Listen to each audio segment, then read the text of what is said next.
bom dia. Bem-vindos ao Jornal do Almoço desta quinta-feira.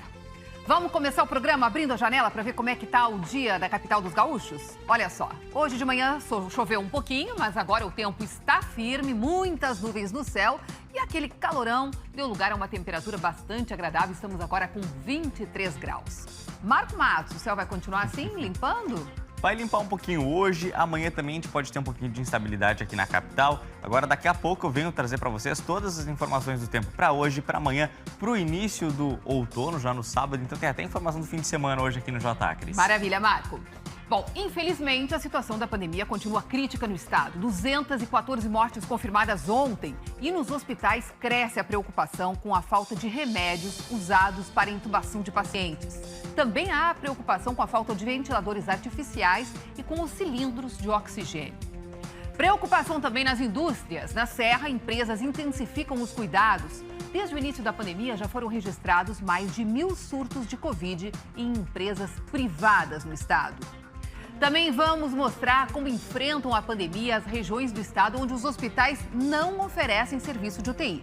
Tem hospital até improvisando leitos de alta complexidade. Começam a ser distribuídas aos municípios as mais de 300 mil doses da Coronavac que chegaram ontem ao estado. E você vai conhecer o trabalho do PROERD, o programa da Polícia Militar, que ajudou o gaúcho que foi ao São Paulo em busca da namorada a voltar para casa. E que tem um trabalho lindo que ajuda jovens a superar situações de drogas e de violência. É um trabalho cheio de histórias emocionantes que a gente vai mostrar para você aqui no Jornal do Almoço. O JA está começando.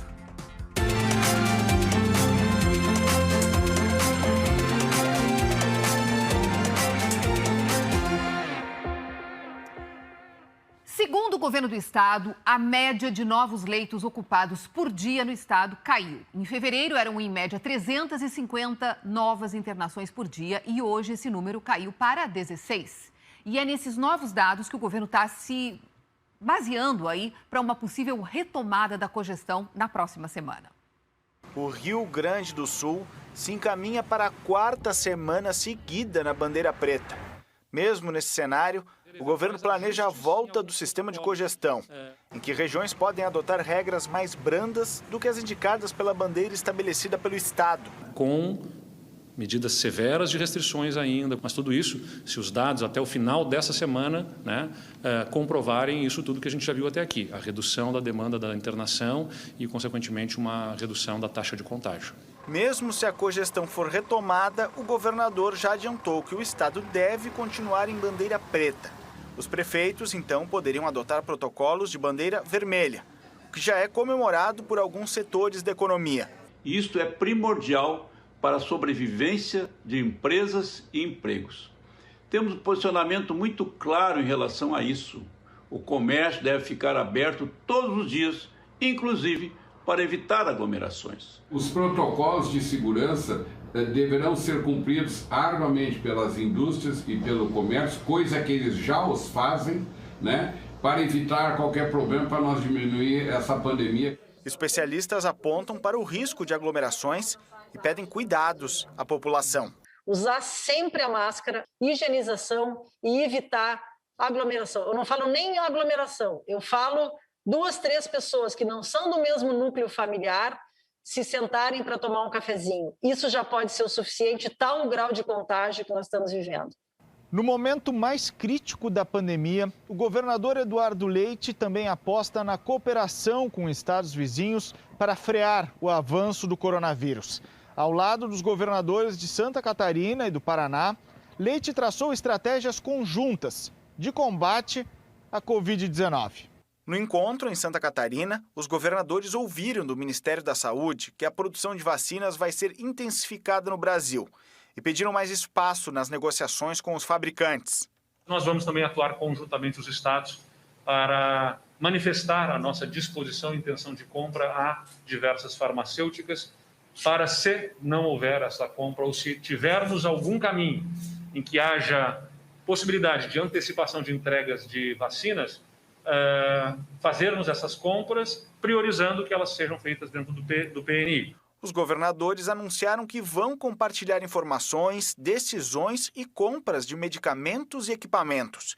A ideia é que os estados com mais folga na ocupação de leitos também possam reforçar o atendimento aos pacientes de UTI das regiões que estiverem sobrecarregadas. Bom, agora quero conversar aqui com o Paulo Germano. PG, ontem nós ouvimos longamente as explicações do governador aí para o retorno do sistema de cogestão na próxima semana. Como é que você está vendo esse movimento aí para esse retorno? Oi, Cris, boa tarde. É um movimento arriscado, né? Não há dúvida. A gente pode até compreender os argumentos do governador, até concordar, eventualmente, com eles, né? Mas afrouxar as restrições, justamente no momento em que o Rio Grande do Sul apresenta alguns dos piores índices do país, né, é no mínimo arriscado, né? O que o governador argumenta? Que as restrições dessas últimas 3 semanas já apresentam, sim, alguns resultados bem positivos, que não são resultados ainda muito visíveis, muito perceptíveis, mas que logo ali adiante devem acarretar, culminar em uma redução significativa do número de mortes e do número de internações. Então o governador mencionou ontem, na entrevista aqui no Jornal do Almoço, por exemplo, a taxa de contágio, que realmente caiu no Rio Grande do Sul, né? Uma pessoa contaminada hoje transmite o vírus para menos pessoas do que há 3 semanas. Né? O número de leitos clínicos, a ocupação do o número de leitos clínicos parou de crescer. De fato, já está começando a dar sinais de estabilização, embora num patamar elevadíssimo, né? Sem precedentes na história recente do Rio Grande do Sul. E a média diária de novos pacientes que chegam ao sistema de saúde precisando de leitos caiu de 358 para 16. De fato, é uma queda significativa de novos pacientes chegando com Covid-19 ao sistema de saúde precisando de leitos. Então, na avaliação do governador Eduardo Leite, se o Rio Grande do Sul seguir nessa perspectiva, nos próximos dias a gente já deve ter uma queda visível no número de mortes e de hospitalizações. A grande polêmica que incomoda muitos epidemiologistas, diretores de hospitais, é que eles entendem que o governador deveria esperar esses resultados serem de fato concretos, perceptíveis, palpáveis, antes de patrocinar aí uma abertura, ainda que lenta e gradual, das atividades. Nos países onde a experiência de isolamento funcionou, de fato, as atividades foram retomadas quando já havia índices menores de mortes e hospitalizações, e não tão elevados como a gente ainda tem aqui. Mas o governador diz que a economia não aguenta mais, que está insuportável. Portanto, quando ele percebe agora o início de uma queda descendente de contágio, ele já opta por fazer uma abertura gradual e lenta, enfim, com uma série de restrições, mas já começa a abrir as atividades. Vamos ver, tomara que dê certo, claro, mas sem dúvida alguma é um movimento arriscado. Tchau, gente. Até amanhã. Concordo contigo, PG. Obrigada, até amanhã. Bom, na região central do estado, empresários de Santa Maria fizeram hoje de manhã uma carreata pedindo a reabertura do comércio de itens não essenciais. Vanessa Bax, foi um buzinaço em frente à prefeitura. Teve sim, Cristina. Olha só, empresários e também trabalhadores do setor do comércio se concentraram hoje de manhã na gare da estação férrea e depois saíram em uma carreata que percorreu as principais ruas do centro da cidade. Nós temos imagem dessa manifestação e vamos acompanhar agora. De acordo com a organização, foram centenas de veículos que participaram. Ao fim da manifestação, o carro de som parou em frente à Prefeitura de Santa Maria e teve buzinaço. O grupo pede a retomada das atividades fechadas pela bandeira preta. A Prefeitura de Santa Maria diz que não pode tomar medidas menos restritivas que as estaduais e diz que deve voltar para a cogestão assim que ela for autorizada pelo governo do estado. Na fronteira oeste, em Uruguaiana, deve ser publicado hoje um decreto com medidas para amenizar os prejuízos da bandeira preta no comércio. Alvarás de construção que foram emitidos a partir de 2019 ficam prorrogados automaticamente até o fim desse ano. O prazo para pagar a segunda parcela do Imposto sobre Serviços fica prorrogado até 30 de novembro. A Prefeitura também vai suspender ações de cobranças administrativas até outubro e não vai enviar ao SPC o nome dos inadimplentes. Isso até o mês de dezembro. E a Prefeitura de São Borja também anunciou medidas, estendeu o prazo para o pagamento de IPTU e do ISS até setembro. Essa medida em São Borja já está em vigor. Cristina. Obrigada pelas informações, Vanessa. Bom, na região da Serra, muitos comerciantes também querem abrir as portas. Eu vou chamar a Shirley Paravise para falar com a gente sobre isso. Os empresários, inclusive, fizeram um levantamento aí dos prejuízos que estão tendo, né, Shirley? Isso, Cris. Os empresários do setor do comércio estão otimistas com a possibilidade de poder abrir as portas na semana que vem. Eles dizem que esses dias em Bandeira Preta aumentou o prejuízo que já vem desde o ano passado. A Câmara dos Dirigentes Lojistas aqui de Caxias do Sul fez um estudo que aponta quanto o comércio está deixando de arrecadar por dia.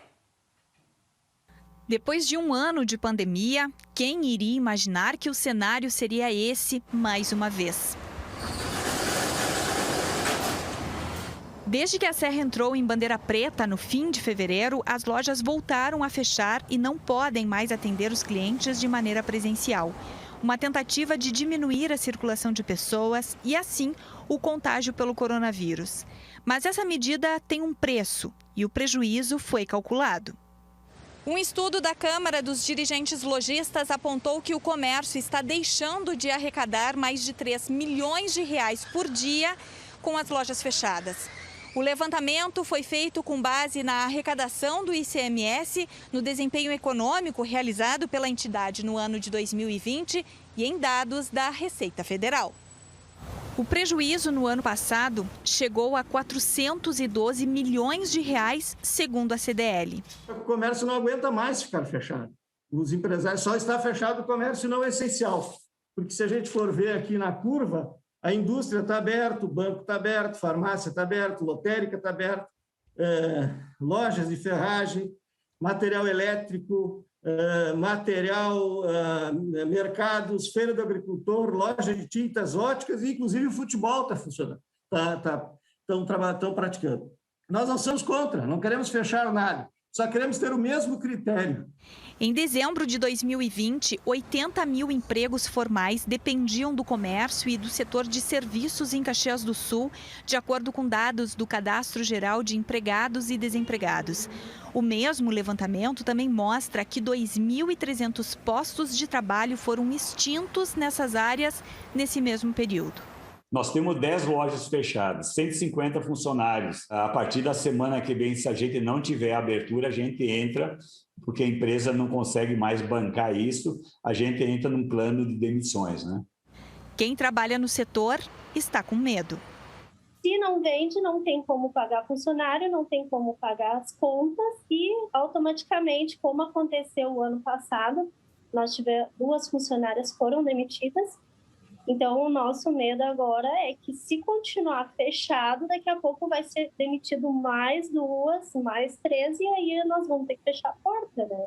Na semana passada, várias entidades representativas entraram com uma ação na Justiça contra o governo do estado para assegurar ao comércio não essencial a venda direta ao cliente.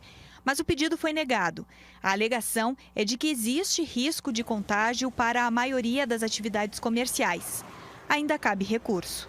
Nós estamos abertos ao diálogo. Comércio abrindo, pode ser com hora marcada, pode ser com 10% do atendimento.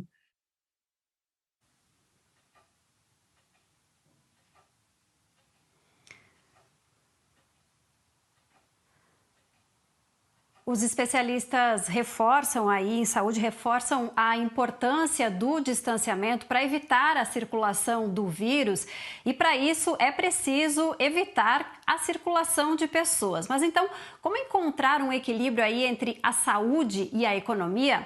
Nós conversamos com uma economista hoje pela manhã que apontou alguns caminhos. Então, talvez a gente tivesse que pensar em alternativas de funcionamento. Ou seja, o comércio essencial funciona num determinado horário, o comércio não essencial funcionando algumas horas por dia ou intercalado, para não promover uma circulação muito grande de pessoas ao mesmo tempo. Né? E, claro, estimular o takeaway. E para aqueles negócios também, principalmente dos pequenos, né? Talvez a gente precise realmente de uma nova linha de crédito do governo federal para ajudá-los a melhorar o seu fluxo de caixa, a fazer frente às suas despesas que não param de chegar, né? A gente segue acompanhando, Cristina, e os desdobramentos sobre o modelo de distanciamento controlado para a próxima semana. Shirley, mas a gente precisa também falar aí sobre o outro lado dessa história, sobre o drama vivido aí, né, pelo sistema de saúde. Tem um hospital aí na Serra que teve que fechar a emergência por causa da superlotação. Isso, Cris. A direção do Hospital Nossa Senhora da Oliveira de Vacaria anunciou ontem que a emergência está fechada temporariamente. A instituição só está recebendo pacientes com risco eminente de morte. A UTI tem 8 leitos, mas hoje 12 pacientes internados, 4 em leitos improvisados. A enfermaria também está lotada. O hospital é referência para 9 municípios da região dos Campos de Cima da Serra. A direção pede que os pacientes que tiverem sintomas moderados de Covid-19 procurem a UPA da cidade ou então alguma UBS. Nós estamos realmente orientando a comunidade para que não venham ao hospital se não for caso de urgência e emergência. O que nós deixamos bem claro para a comunidade, para a população, que quando sentirem a pessoa já testou positivo ou ela está com sintomas de Covid e o caso está se agravando, que ela procure o hospital com urgência, que não demore, porque quanto antes o paciente busca atendimento, mais rápido é a recuperação também. E nós estamos, assim, dando todo o atendimento para os pacientes. Não deixamos ninguém sem atendimento.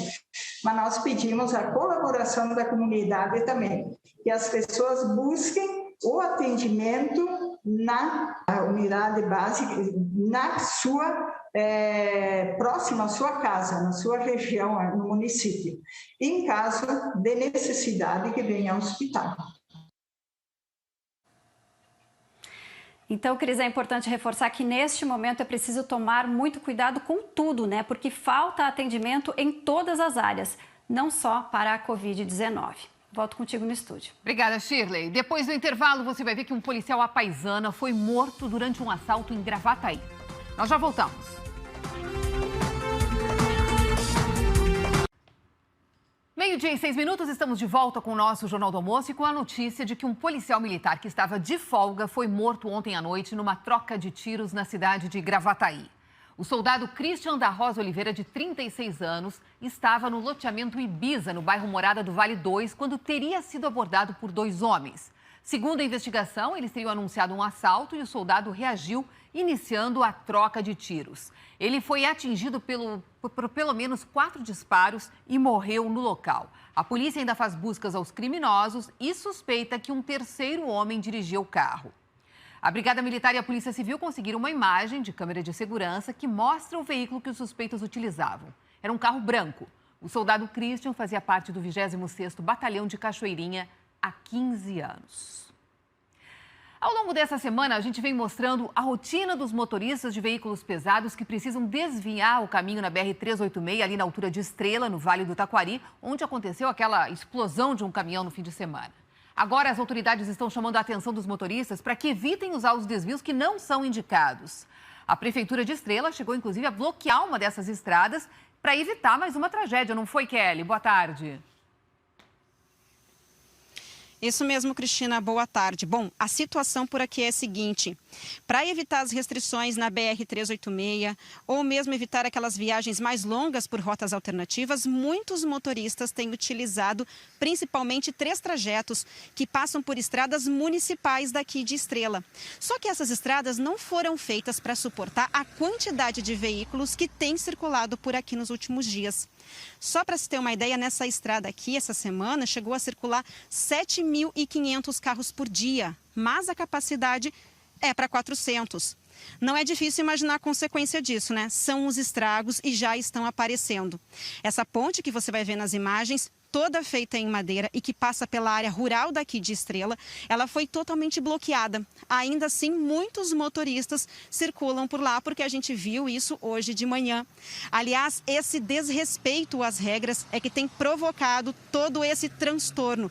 Aqui não podem circular caminhões pesados e essa semana a estrutura que você vê lá ao fundo, que limita a altura do veículo, ela foi arrancada por 2 vezes. Para achar então uma alternativa mais segura, a prefeitura daqui da cidade já conversou com o Exército de Cachoeira do Sul e prevê a colocação, a possibilidade, aliás, da colocação de uma outra ponte com uma capacidade mais reforçada. O custo seria de R$80 mil e mais R$50 mil por mês para manter aqui uma equipe do Exército para fazer a orientação do trânsito.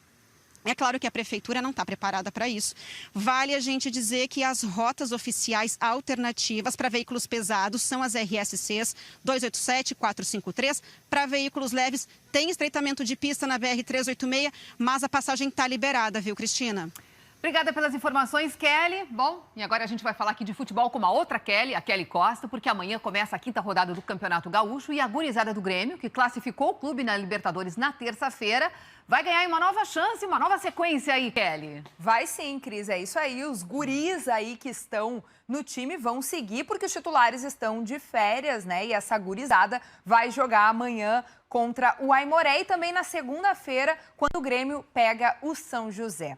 É chance para a torcida conhecer mais e mais esses jovens que até agora são 100% de aproveitamento. Hoje, no Globo Esporte, nós vamos destacar o atacante Ricardinho, de 19 anos. Olha tudo que aconteceu com ele no mês de março. Renovou o contrato, estreou pelo profissional e ainda fez gol na Libertadores. Quer mais? Ele pode ser o substituto imediato do Diego Souza. Então, minha gente, todo mundo de olho no Ricardinho.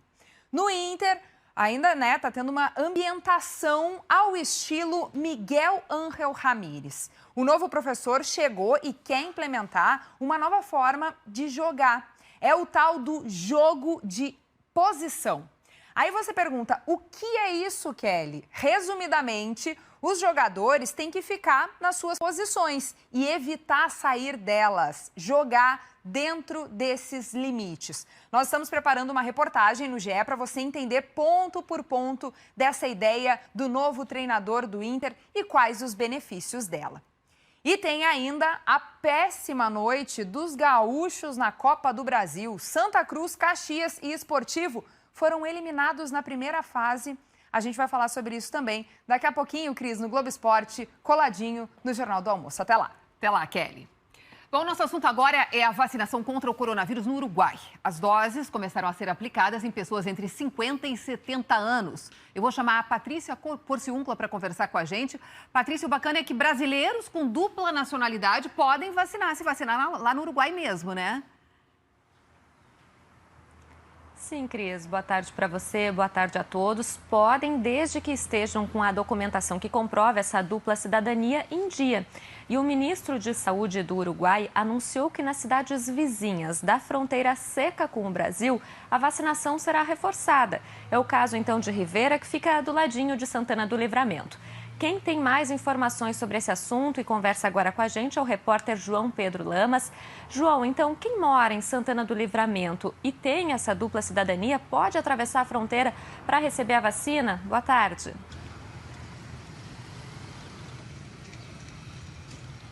Boa tarde, Patrícia. Boa tarde também para todo mundo que está nos assistindo. Patrícia, sim, desde que houve o anúncio por parte do ministro da Saúde uruguaio, Daniel Salinas, de reforço na vacinação das cidades uruguaias que fazem fronteira com o Brasil, brasileiros têm atravessado a fronteira tentando buscar vacinação no país vizinho.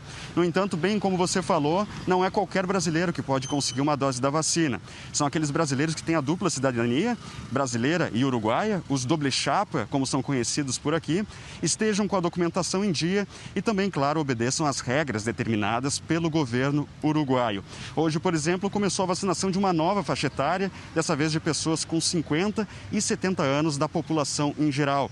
A gente tem algumas imagens do movimento em alguns locais de votação na cidade de Rivera, que vocês estão vendo aí na tela, que fica bem ao lado aqui do município de Santana do Livramento. O agendamento para essa faixa etária começou na última terça-feira. O Uruguai, Patrícia, já recebeu mais de 2 milhões de doses da vacina neste mês e a expectativa é que não demore muito para que toda a população seja imunizada. A estimativa do governo uruguaio é que haja, então, uma vacinação de 30 mil pessoas por dia e, com isso, em até 4 meses, todos os uruguaios vão ter recebido pelo menos a primeira dose da vacina. Também estão sendo vacinados policiais, bombeiros, militares, profissionais da área da segurança em geral, bem como professores e profissionais da área da saúde. O governo prevê também para o fim deste mês, o início do mês que vem, a ampliação da faixa etária para abranger também pessoas com mais de 18 anos. Idosos com mais de 71 anos ainda não são público-alvo por parte do Uruguai. No entanto, na semana que vem, no dia 22, devem começar a ser vacinados os idosos a partir de 80 anos. Volto contigo, Patrícia.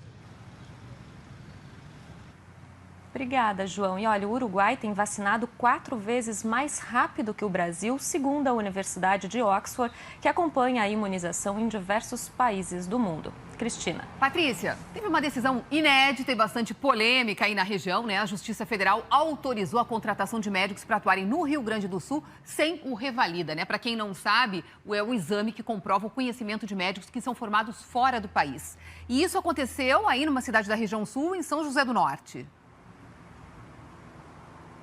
Pois é, a segunda vara federal, então, de Rio Grande, autorizou a Prefeitura de São José do Norte a contratar médicos sem a necessidade do Revalida. Bom, então a Procuradoria-Geral do município ingressou com uma ação civil pública, alegando que serviços de saúde foram suspensos em São José do Norte pela falta de profissionais. De acordo com a Prefeitura, faltam 12 médicos para atender a demanda nos postos de saúde e também no único hospital da cidade. O juiz federal, que analisou esse caso, concordou com o pedido e, por isso, médicos estrangeiros poderão trabalhar na cidade enquanto durar o estado de calamidade pública. Como prioridade, eles devem atuar em atendimentos da rede básica de saúde e baixa complexidade. E os médicos da rede pública passam, então, a priorizar os atendimentos de urgência relacionados ao coronavírus. O Hospital de São José do Norte já recebeu currículos de profissionais que atuam na Argentina e no Uruguai. A prefeita da cidade comemorou essa decisão da Justiça. O município de São José do Norte tem encontrado uma grande dificuldade na contratação de médicos para atuar nas nossas unidades de saúde e também para a formação dos plantões no nosso hospital municipal. Estamos em busca de médicos com este perfil para que possamos contratar, colocar médicos em todas as unidades de saúde e garantir os plantões do hospital com a contratação desses médicos. Após essa decisão, o CREMERS informou que vai recorrer em caráter de urgência. O sindicato que representa a categoria se posicionou também contra a decisão da Justiça. Vamos ver. É com muita preocupação que o sindicato recebe a notícia de uma ordem judicial autorizando profissionais que não têm revalida exercerem medicina em alguma cidade no estado do Rio Grande do Sul.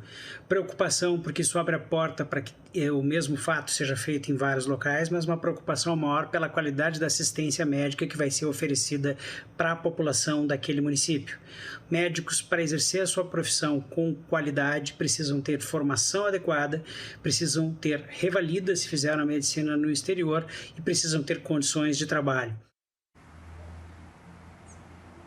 A falta de profissionais também atinge outras regiões do estado. Na região metropolitana de Porto Alegre, são 300 vagas abertas. A Prefeitura de Rio Grande também entrou com um pedido na Justiça por essa mesma situação, pedindo por mais médicos, mas a Justiça Federal negou esse pedido. A Prefeitura alega que precisa de mais profissionais para atender a população e, por isso, decidiu recorrer da decisão da Justiça Federal. E a gente segue acompanhando esse caso. Cristina. Bastante polêmico, né? Obrigada pelas informações, Patrícia. Agora a gente faz um intervalo e em seguida você vai ver a preocupação dos trabalhadores da indústria por causa do coronavírus. Desde o início da pandemia, já são mais de 1.000 surtos em indústrias do nosso estado.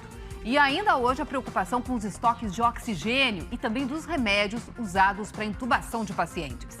Nós já voltamos. Com o aumento de casos de Covid, empresas da Serra estão intensificando os protocolos de segurança para tentar diminuir o risco de contágio dentro e fora do ambiente de trabalho. Da bandeira preta, as indústrias podem funcionar com 75% do quadro de funcionários. Mas com o aumento no número de casos de Covid, as empresas passaram a adotar medidas ainda mais rígidas para tentar conter o avanço da doença. A gente criou novos horários de almoço, né, novos intervalos, para fazer com que as pessoas pudessem se alimentar tendo todo o espaçamento, né, das mesas e tudo corretamente.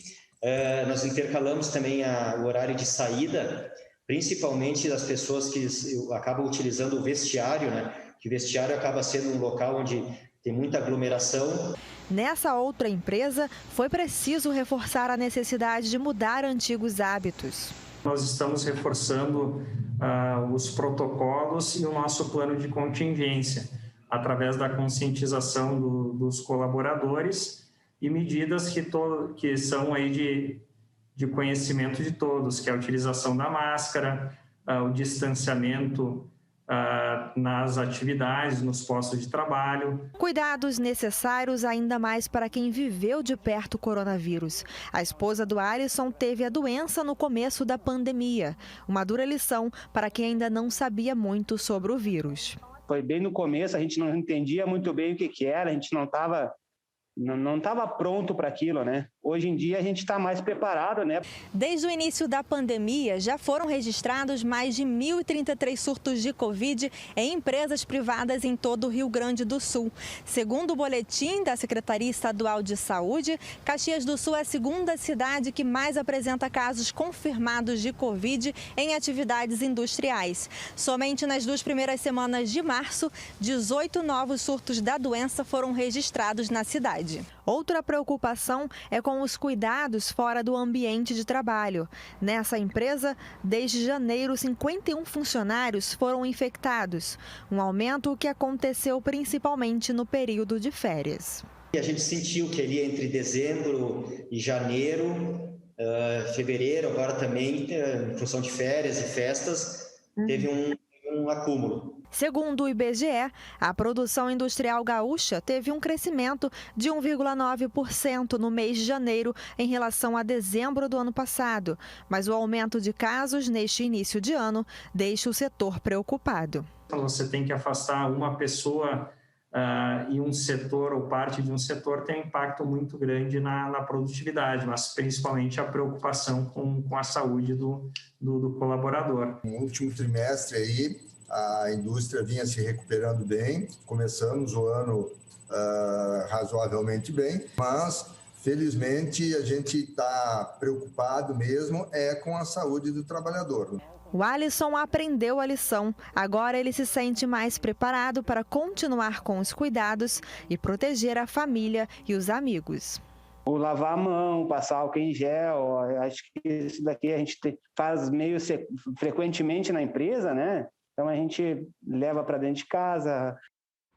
Bom, a indústria é o motor da nossa economia, né? Giane Guerra, e é um setor que tem muitos desafios agora para o ano de 2021. Pois é, Cris, a gente fala desde o ano passado para que os funcionários tenham consciência quando as empresas colocam todos os protocolos, e a maioria está fazendo isso, investindo, né, para proteger o seu quadro de funcionários, que eles também se protejam fora da empresa para não deixar a nossa situação ainda mais complicada, né? E a indústria, ela é tão importante, Cris, tão importante que, para ter uma ideia, em janeiro, que teve esse crescimento da produção industrial aqui no Rio Grande do Sul de 1,9%, esse avanço foi responsável para que a economia toda aqui do estado, segundo o Banco Central, tivesse um resultado positivo naquele mês, mesmo com as dificuldades do setor de serviços e do varejo, porque a indústria é esse motor que tu falou. E tem mais, ela criou mais de 12 mil empregos em janeiro aqui no estado, 12 mil empregos com carteira assinada. E ela está com bem menos restrições, claro, do que o comércio, do que o setor de serviços, e é importante isso, mas ela vai ter, por exemplo, como desafios, ela já tem desde o ano passado, e a gente vem alertando aqui, que é a falta de insumos, a falta de matéria-prima, e isso acaba provocando um aumento de preços. Isso é um desafio importante para a indústria deste ano. E mais, o comércio e o setor de serviços foram os setores que estão sendo mais impactados agora nessa leva de restrições. E isso acaba tendo impacto na indústria. Como, por exemplo, pega a indústria calçadista. A indústria calçadista produz sapatos, produz chinelos, produz botas, para serem vendidos depois, em grande parte, nas lojas. Se as lojas estão fechadas, a indústria também acaba retraindo a sua produção. Então, assim, tanto para a indústria, por mais que ela não esteja agora, né, com as restrições mais fortes, quanto para o comércio, quanto para o setor de serviços, é importante que nós tenhamos uma aceleração da vacinação para conseguir retomar as atividades econômicas, para conseguir voltar a uma certa normalidade e que a economia também do setor industrial volte a todo vapor. Estamos torcendo, né, Cris? Oh, com certeza, demais, né? Obrigada pelas informações, pelos comentários aqui no Jornal do Almoço, Giane. E agora nós vamos saber os destaques do tempo com o Marco Matos, que já está por aqui. Hoje, na região leste, ali o dia começou nublado, em algumas cidades, inclusive com chuva, como Porto Alegre, que teve uma garoa cedo. Mas, aos poucos, o tempo vai limpando, né? É isso, Cris. A chuva prevista para hoje é uma chuva de baixo volume, menos de 2 milímetros na maioria das cidades. Então é isso mesmo, o tempo vai limpando, em algumas cidades vai ficar com um pouco mais de nebulosidade. É isso que a gente vai ter hoje pelo estado. Então vamos ver aqui no mapa o que acontece hoje no Rio Grande do Sul com os ícones. A gente pode ver que aqui, ó, na faixa leste do estado, pode aparecer um pouquinho de chuva. A maior probabilidade dessa chuva foi mesmo durante a manhã. A tendência é que agora à tarde essa chuva desapareça, pode ficar alguma nuvem ou outra no céu, não ter uma grande abertura de sol nessas regiões, não. Já na faixa oeste do estado, aí sim, hoje, o tempo vai ficar bem firme. Com relação às temperaturas máximas, por conta, né, dessa instabilidade toda, não sobe tanta temperatura. Máxima de 22 lá em São José dos Ausentes, 25 em Caxias, 26 no litoral norte, 27 em Santa Maria, também em Cruz Alta, 28 lá em Uruguaiana, mesmo com sol, 25 em Bagé, 26 em Santana do Livramento. Então, basicamente, hoje, a gente não vai ter máximas muito altas, não. Por isso, agora a gente vai começar a viajar ao estado, vamos abrir aqui a nossa janela para começar a enxergar o que está acontecendo nesse momento pelo Rio Grande do Sul. Aí está a imagem de Porto Alegre, tem muitas nuvens no céu, temperatura de 23 graus, está um clima hoje, olha, bem bom, está quase parecendo que o outono chegou mais cedo, Cris. Lá fora, eu estava lá agora há pouco e realmente... Bem agradável a temperatura. Bem agradável. Né? Lá em Rio Grande, no sul do estado, também está agradável a temperatura, viu? Está 22 graus agora, hoje chega a 25, agora à tarde pode até ter mais uma garoazinha por lá, nesse momento não chove na cidade. Agora a gente vai ver Santa Cruz do Sul, que hoje amanheceu cheia de nebulosidade, né? O céu estava desse jeitinho, continua assim a manhã inteira e nesse momento também está assim, o céu está carregado por lá. 23 graus a temperatura, deve esquentar um pouquinho e pode sim vir um pouquinho de chuva durante a tarde lá em Santa Cruz. Em Erechim, Norte Gaúcho, agora na tela, 24 graus a temperatura, por lá o sol está ganhando das nuvens, né? O tempo hoje pode ficar um pouco mais instável durante a tarde, mas a tendência de chuva mesmo deve passar, né? Se tivesse chovido ia ter sido pela manhã. A temperatura agora à tarde chega a 29 graus por lá. E em Bagé, agora na campanha, a gente pode ver que o tempo está bem fechado por lá. Tempo agora de 23 graus no termômetro, chega a 25 daqui a pouquinho. Bom, mas a fila anda, eu quero saber de amanhã, quero saber do fim de semana. Está mantida aquela previsão de chuva para o fim de semana? Ah, tá sim, Cris. Bom, vamos começar um dia por vez. Então, vamos começar com o que vai acontecer amanhã no Rio Grande do Sul.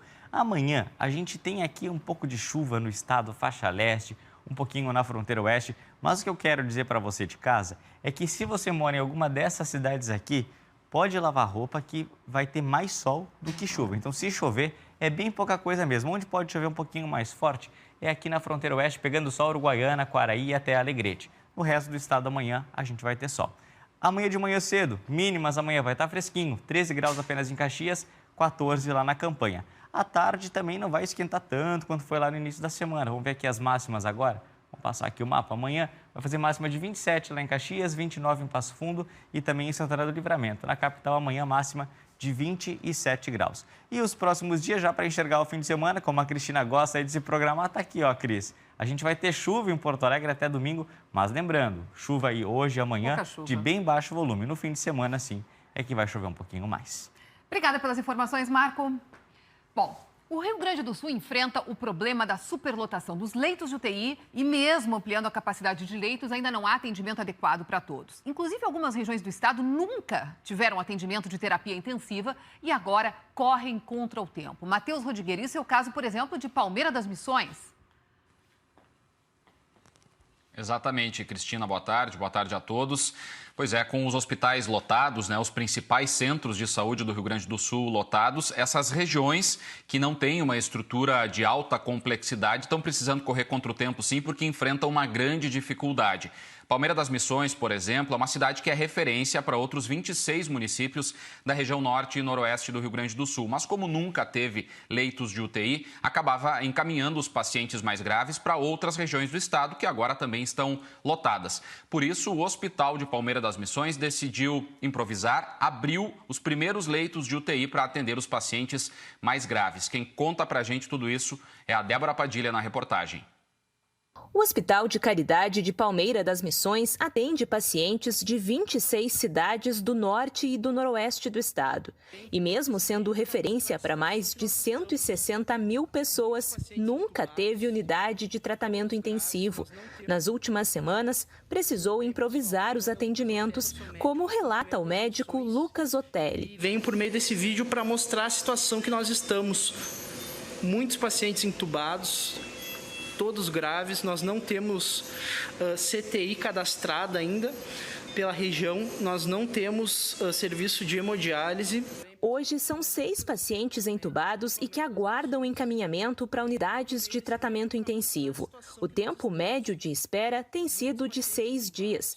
Uma estrutura do hospital está preparada para a instalação de 10 leitos de UTI, mas faltam os equipamentos e os recursos para cobrir os custos dos atendimentos. Nós tivemos pacientes aqui de Palmeira que saíram para Vacaria, Uruguaiana, Passo Fundo e Juí, porque nós não temos essa capacidade aqui regional. Nós temos uma equipe técnica já previamente contratada, mas nós temos uma dificuldade, então, financeira também, que seria dificuldade. Nós precisamos aí de, no mínimo, R$970 mil para comprar as máquinas, os equipamentos, a fazer todo o mobiliário da UTI. A Regional de Saúde de Palmeira das Missões é a única entre as 18 em todo o estado que ainda não tem leitos de UTI.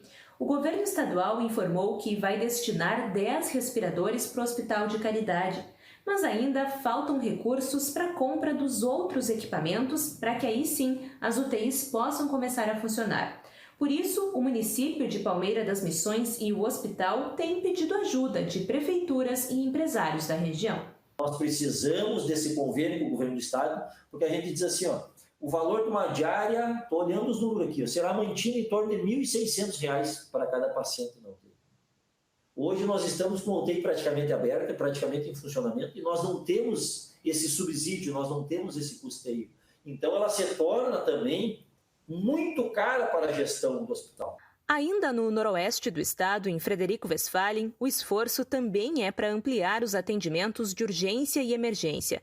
Depois de entraves burocráticos desde que a unidade ficou pronta em 2012, a UPA da cidade começou a atender esta semana. A capacidade é para receber por dia até 150 pacientes da região e assim desafogar o serviço do Hospital Divina Providência, que está com lotação de 100%. Nós assumimos a administração da UPA, com toda a infraestrutura de raio-x, laboratório, salas de pediatria. Então, realmente, a UPA ela vai, nesse momento de pandemia, ela vai trazer um alento, eu acredito, para as pessoas que vão poder ter um atendimento dentro de uma unidade de pronto atendimento médico 24 horas, para atender as suas outras patologias que elas não vão no hospital. Isso vai facilitar com que o hospital trabalhe única e exclusivamente e praticamente só com o Covid.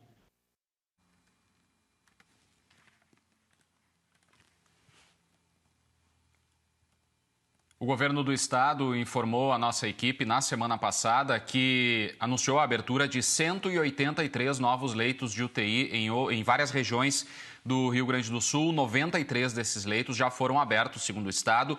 Hoje, 8 novos leitos vão ser autorizados para funcionar em Santa Maria e esses 10 leitos de UTI devem ser habilitados já nos próximos dias em Palmeira das Missões. Ainda sobre Palmeira das Missões, tem um telefone que vai aparecer na tela para a comunidade que quiser ajudar o Hospital de Palmeira das Missões a reforçar o atendimento, comprando equipamentos. O telefone é o 55-3742-9000. Ainda falando em atendimento na região, atendimentos de alta complexidade, outros hospitais também têm essa dificuldade em conseguir vagas para pacientes mais graves em instituições pelo Rio Grande do Sul. É o caso do Hospital de Horizontina, que depois de esperar por cerca de 10 dias a transferência de pacientes sem sucesso, sem conseguir vagas em UTI, decidiu abrir 3 vagas de UTI improvisadas dentro do hospital do município. Então, o Hospital Oswaldo Cruz está agora operando com esses 3 leitos de UTI de uma forma emergencial. Os equipamentos foram adaptados para início dessa operação para atender esses pacientes mais graves em Horizontina. O coordenador responsável, diretor do hospital, falou com a nossa equipe sobre esses 3 novos leitos. São leitos onde tem respiradores, monitor multiparamétrico, bombas de infusão, né? E tu consegue dar uma qualidade melhor para os pacientes que precisam, né? Eles ficam neste leito até abrir uma vaga em uma UTI habilitada pelo Ministério. Nós não somos uma UTI, não tem uma habilitação, né? Então, todo esse custo está sendo bancado pelo hospital, graças, né, à ajuda da nossa comunidade aqui de Horizontina, que está fazendo uma campanha de arrecadação, né, tanto para comprar medicação, para comprar oxigênio. Então, a gente tem conseguido, com isso, manter esses leitos em funcionamento.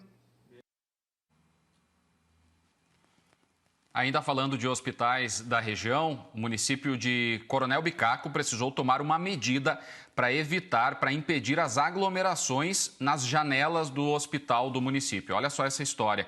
Segundo a prefeitura, os pacientes que estavam internados ficavam nas janelas e muitas pessoas iam do lado de fora do hospital, na calçada, conversar com esses pacientes que estão com Covid-19. Como não se pode ter aproximação em função da probabilidade de contágio pelo coronavírus, a prefeitura precisou, então, isolar a calçada que fica junto ao hospital de Coronel Bicaco, para evitar que as pessoas estivessem se aglomerando. A gente faz aqui, né, o apelo para que as pessoas não se aproximem desses locais, já que os pacientes estão em isolamento. Antes de encerrar, uma última informação aqui da região. O Presídio Estadual de Cruz Alta tem 54 detentos positivados com Covid-19. A informação foi confirmada hoje pela manhã pela Secretaria Municipal de Saúde de Cruz Alta. São 227 detentos no total na penitenciária de Cruz Alta e 54 estão com Covid. Cristina. Preocupante, hein, Matheus? Obrigada pelas informações. Depois do intervalo, você vai ver que os municípios começam a receber as doses da Coronavac que chegaram ontem ao estado. Em 1 minuto e meio, nós estamos de volta. Começou hoje a distribuição aos municípios da 9ª remessa de vacinas que chegou ontem ao estado. A maior parte das vacinas será levada às coordenadorias regionais de saúde com apoio do transporte aéreo da Secretaria de Segurança Pública. A Secretaria Estadual de Saúde e o Conselho das Secretarias Municipais de Saúde definiram ontem à tarde os grupos prioritários para essa nova remessa. Eles vão servir para completar a imunização de idosos acima de 75 anos e ampliar para idosos entre 73 e 74 anos. Também serão priorizados profissionais de saúde que ainda não receberam a primeira dose e bombeiros militares que trabalham no SAMU. Das 318 mil doses, 69 mil ficarão em Porto Alegre para imunização na capital. Hoje, seguem sendo vacinados idosos com 75 anos ou mais. E há um novo ponto de drive-thru funcionando no estacionamento da PUC, até às 5 horas da tarde. Diretores de hospitais no estado não estão só preocupados com a falta de espaço para atender os pacientes que não param de chegar. O medo é que faltem equipamentos e agora remédios usados para sedar os pacientes que precisam ir para a UTI. Esse alerta foi feito numa reunião da Assembleia entre representantes de hospitais de todo o estado. A Júlia Perac tem os detalhes para a gente. Bem preocupante essa situação, não é, Júlia? Pois é, Cris, muito, viu? Essa reunião aconteceu na quarta-feira, durou 5 horas e os diretores dos hospitais falaram principalmente que a dificuldade de comprar esses materiais, ou porque as distribuidoras de medicamentos elas não têm mais esses remédios, ou porque o preço subiu muito e também porque elas estão exigindo o pagamento antes de entregar os remédios. E a maioria desses hospitais não tem dinheiro em caixa para pagar antes de receber esses remédios, né? Eu conversei hoje de manhã com o presidente da Federação das Santas Casas e também hospitais filantrópicos aqui do estado e ele me disse que há uma preocupação também com a questão do oxigênio. Vamos ouvir. Os hospitais pequenos e médios estão tendo que ficar com pacientes entubados nas emergências e ampliar o atendimento com os pacientes de Covid também. Como esses hospitais trabalham com oxigênio em cilindro, eles não têm um recipiente de depósito maior. Então, há uma escassez de cilindros dentro do estado. Mas para os hospitais grandes também já começa a ter dificuldade de logística para as grandes indústrias abastecerem. Pois é, né? A gente vê que essa situação ela é generalizada. Em São Leopoldo, por exemplo, a falta de medicamentos de sedação fez com que a prefeitura pedisse, né, para clínicas veterinárias, farmácias, clínicas particulares que tivessem esse material, acabassem doando para o município, porque é realmente muito preocupante. Além disso, os hospitais estão fazendo um empréstimo entre eles, né? Quem tem algum medicamento que já não é muito sobrando, acaba emprestando para quem está com um estoque mais crítico. Hoje de manhã eu conversei com o pessoal da rede de hospitais Divina Providência, que administra 5 hospitais aqui no estado. O diretor de operações de saúde me disse que eles têm estoque de medicamentos sedativos para mais 3 dias. Vamos ouvir o que ele falou. E isso é uma questão que a gente nos preocupa muito e isso abala muito a equipe, porque tu olha o estoque que você tem e tu sabe que dali 3, 4 dias vai terminar esse estoque. E aí nós temos ventilador, nós temos equipe, nós temos leito, nós temos estrutura, nós temos uma ótima estrutura para atender o paciente, mas de repente vai faltar medicação para nós manter o paciente, né, assistido. A gente não pode se conformar, porque perder pacientes que não precisariam, se que em outro momento teriam chance de sobreviver, não tem como a gente se conformar. A gente não pode, a gente tem que continuar trabalhando na batalha para ver o que a gente consegue salvar a mais pessoas. Pois é, né? Diante de tudo isso, essa compra ela é de responsabilidade dos hospitais, mas os hospitais estão pedindo ajuda, né? E mais recursos do governo federal, governo estadual e também dos municípios para tentar solucionar essa situação. A gente pediu um posicionamento para o governo estadual, que respondeu através de uma nota via assessoria de saúde, né, da Secretaria de Saúde, que disse que está ajudando, está trabalhando junto aos hospitais para evitar essa situação muito complicada em relação aos medicamentos. Nessa semana, a gente vai ver imagens agora, teve a entrega daquele kit intubação, né? Até o Exército fez a entrega, eram 2 medicamentos que vieram via Ministério da Saúde e mais um que foi comprado pelo Estado. Só que um desses medicamentos que veio via Ministério da Saúde, o estoque dele dava só para 3 dias. Então, a Secretaria Estadual de Saúde diz que vai receber mais medicamentos essa semana, que vai fazer um pregão na semana que vem para comprar esses medicamentos sedativos e que hoje serão entregues 71 respiradores para 12 hospitais aqui do estado. É realmente uma situação que preocupa, né, todo mundo, Cris. Demais, Júlia. Como a gente está vendo, né, a crise está aumentando nos hospitais. Além da superlotação, falta de leitos, sobrecarga das equipes, agora surge essa questão da falta de medicamentos, alguns básicos para entubar pacientes. E além também da falta de respiradores, que já preocupava, agora tem esse alerta para a falta de oxigênio. Nós vamos conversar agora com um dos diretores da Santa Casa, que é o nosso maior complexo hospitalar, com 9 hospitais para atendimento à população gaúcha. O doutor Antônio Calil é médico cirurgião, é chefe da cirurgia de oncologia e de transplantes da Santa Casa e pouco antes de começar a pandemia, ele assumiu como diretor médico da instituição. Doutor Calil, boa tarde. Eu sei que o senhor trabalha há mais de 30 anos na Santa Casa e me contou que nunca imaginava ter vivido uma situação como a que está vivendo agora. E eu queria começar lhe pedindo para descrever essa situação para a população gaúcha. Verdade, Cris. Boa tarde a ti e a todos os telespectadores. Realmente entrei poucos meses depois, já estava envolvido com a questão dessa pandemia. E, claro, existe uma preocupação muito grande. Nós passamos inicialmente pela crise dos leitos, depois de pessoas e agora essa questão relacionada à crise de suprimentos. Nós aqui na Santa Casa, no ano passado, tínhamos 90 leitos de UTI. Agora, contando os hospitais de Gravataí e Santo Antônio da Patrulha, estamos com 154 leitos de UTI exclusivos para Covid e mais 311 leitos de internação. Então, lógico que para isso nós temos uma necessidade importante de manter esses suprimentos. É claro que, como todos os outros, nós estamos muito atentos a essa situação, especialmente nos medicamentos e no oxigênio, mas eu gosto de um termo que é usado aqui pelo pessoal que cuida dos suprimentos, que é uma estabilidade mínima.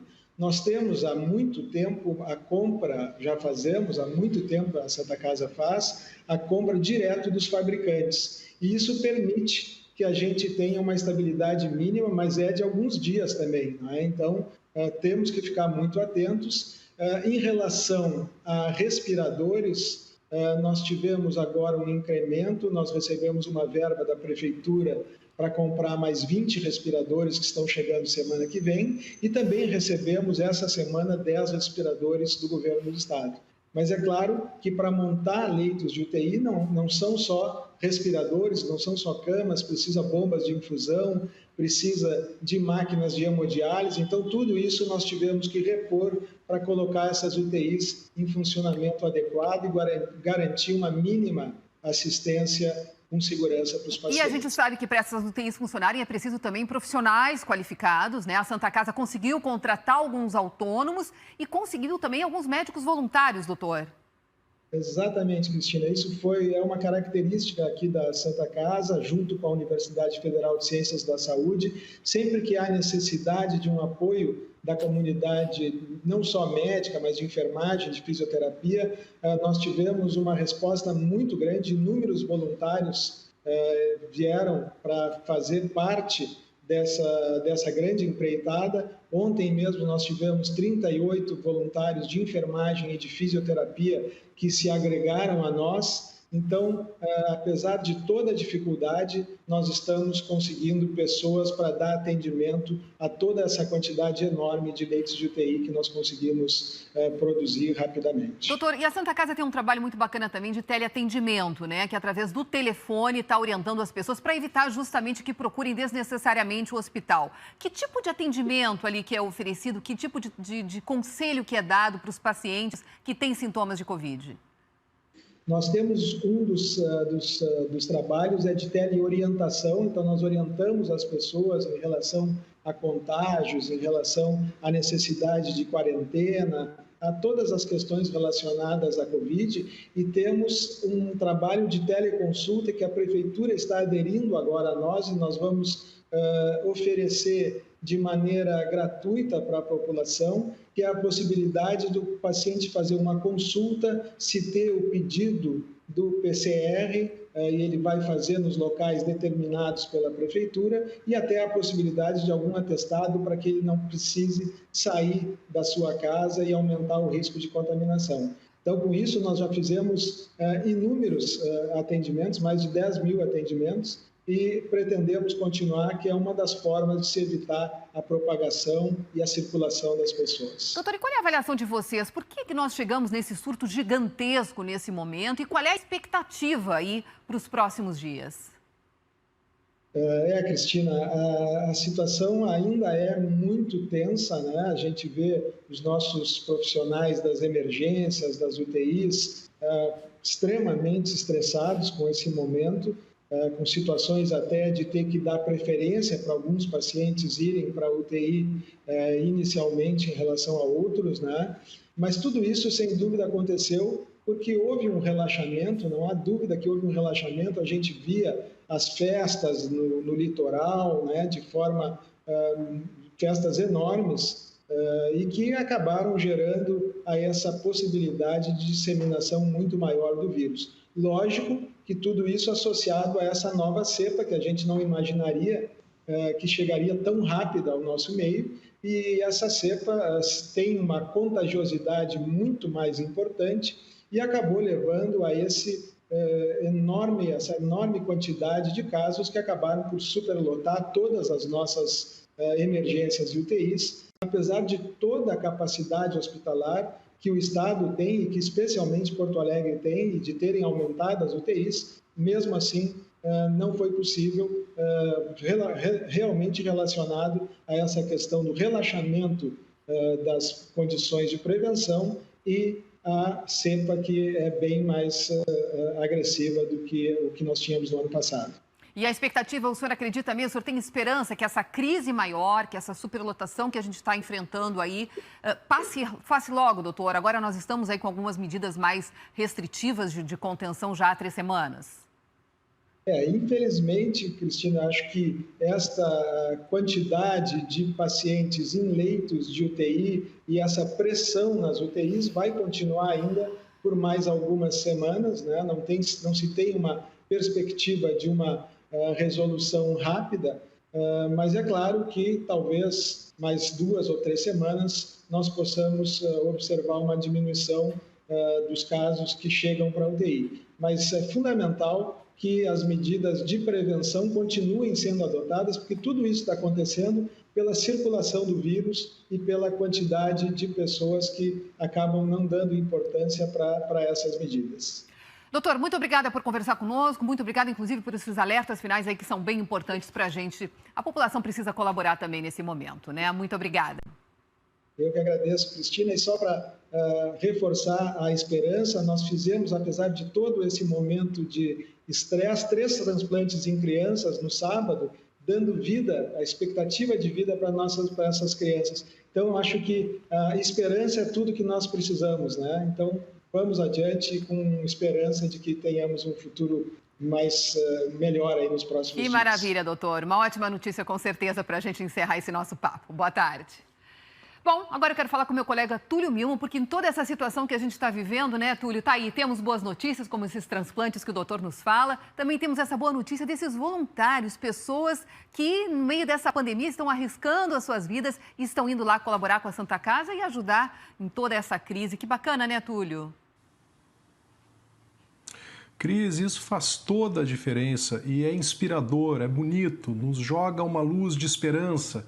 Isso vem acontecendo na Santa Casa e em várias outras frentes da nossa sociedade, em instituições de caridade, em escolas. Isso acontece nos condomínios, nos edifícios, onde um se voluntariza para ajudar o outro, que eventualmente não pode sair ou que tem que fazer alguma coisa. Essa dor toda que a gente sente nos inspira a essa solidariedade. Eu estava ouvindo o doutor Calil falar, e ele falou sobre transplantes, né? A Santa Casa é uma instituição pioneira em transplantes de reconhecimento mundial. E eu fiquei aqui pensando, né, sonhando, que bom, se possível fosse, a gente fazer transplante de olhar. Eu vou explicar, não é transplante de córnea, é transplante do olhar. Que a gente pudesse pegar o que esses profissionais da linha de frente estão vendo lá, e quando alguém estiver sem máscara na rua ou numa festa cheia de gente, pegar esse olhar e transferir para essas pessoas que não têm noção do que está acontecendo lá na linha de frente. Não como castigo, mas como aprendizado, que essas pessoas pudessem entender o drama que esses profissionais estão vivendo e que os pacientes deles estão vivendo. Esses profissionais que recebem essa carga gigantesca de tensão e que voltam para casa, têm filhos, têm pais, têm companheiros, precisam levar suas vidas. A Santa Casa faz transplante de pulmão, faz transplante de um monte de coisas. Quem sabe a gente faz esse exercício? Vamos pegar esse olhar deles e transplantar para a gente, para entender o que está acontecendo e tomar os cuidados que a gente tem que tomar, Cris. Beijo e abraços. Até amanhã. Até amanhã, Túlio. Gente, mudando de assunto. Há uma semana, nós contamos aqui a história do Matheus. O Matheus é um jovem de Gravataí que foi começar uma nova vida ao lado da namorada virtual em São Paulo. Mas ela não apareceu. Longe de casa e com pouco dinheiro, ele não tinha como sequer voltar para casa. Foi aí que ele contatou, então, o seu ex-professor do ProERD. E aí ele conseguiu uma ajuda para voltar para casa. O ProERD é um programa da Polícia Militar que ajuda jovens a enfrentar as drogas e a violência. Um baita trabalho, né? Que o repórter Matheus Felipe foi conhecer e vai mostrar agora pra gente. Quando eu senti sozinho, liguei pro Brigadiano, meu professor do ProERD. A felicidade do Matheus só dá espaço para a gratidão. Reconhecimento ao Programa Educacional de Resistência às Drogas. Foi através dele que, em 2017, o Matheus conheceu o professor que o ajudaria a sair dessa enrascada. Deu aula para mim 10 encontros. Cada assunto falava de assuntos importantes do ProERD e que eu guardei para mim e ensinou para mim. Aí, quando me senti sozinho lá, eu liguei para ele, porque eu sabia que ele estaria comigo nessas horas para me ajudar. E o soldado estava lá sim. Prontamente, os policiais ajudaram e trouxeram o Matheus de volta para Gravataí. E na matemática dessa educação é meio a meio. Aprende o aluno e também o professor. Acredito que muito mais aprendi eu com ele do que ao contrário, porque a gente é nesses pequenos gestos que a gente renova toda aquela nossa esperança, a questão da motivação. A história dele sensibilizou os gaúchos e deu muita visibilidade ao Proerd. O programa existe há 22 anos, tentando salvar jovens como o Daniel, que aos 5 anos de idade via o pai vender e usar drogas. Desde novo, entendeu que precisava ter medo de policial. Vi a viatura chegar, o instinto meu, eu me atirava dentro das valetas, porque eu via a viatura e achava que a viatura era algo ruim para mim. Anos depois, Daniel estava em sala de aula e o professor era um policial do Proerd. A arma e a farda que antes causavam receio passaram a ser uma inspiração. E nessa química em sala de aula, chegamos a uma nova equação. O aluno quer ser professor. Eu achei interessante e ali fiquei nas primeiras aulas, receoso ainda, mantendo uma distância. Mas, ao término do curso, eu disse para ele no final do curso que eu seria da brigada e, além de ser da brigada, eu queria ser instrutor do Proerd. Em 2010, Daniel virou policial militar temporário.